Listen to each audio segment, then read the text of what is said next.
энэ тентхэн гуанзан тахлах тоогооч тэгээд зааварлагч эднэр хийж аваад зэрэг ингээд ахлах тоогоочор орж ичсэн.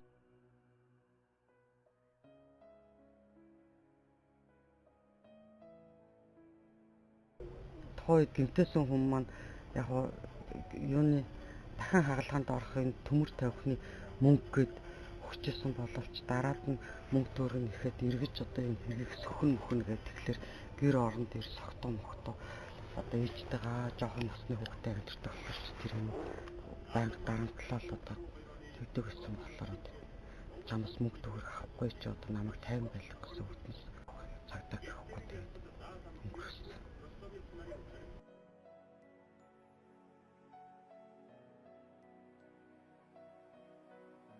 Тэгээ ээж маань одоо надад тэгдэг байсан.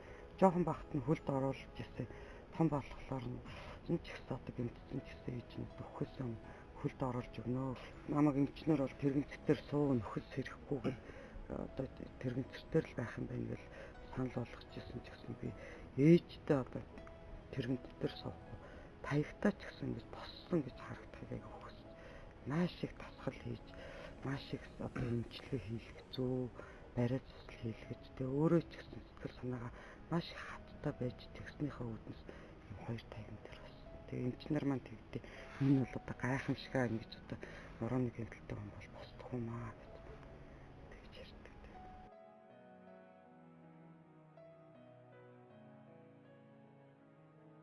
Дунд үйлдвэрлэх дэмжих сангаас 1 сая төгрөг аваад өөрийн байсан ээжийнхээ гар машинт жижиг хүүхдийн бариувч дээл хантаац ойдгоо.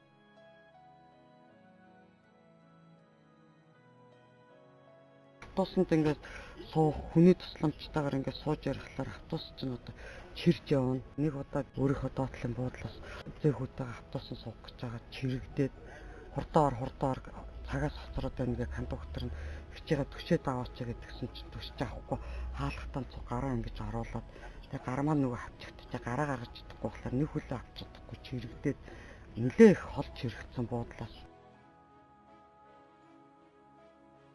Ирээдүйд төлж байгаа зүйл их байгаа. Би энэ хашаагаа их гоё болох юмсан гэж боддог.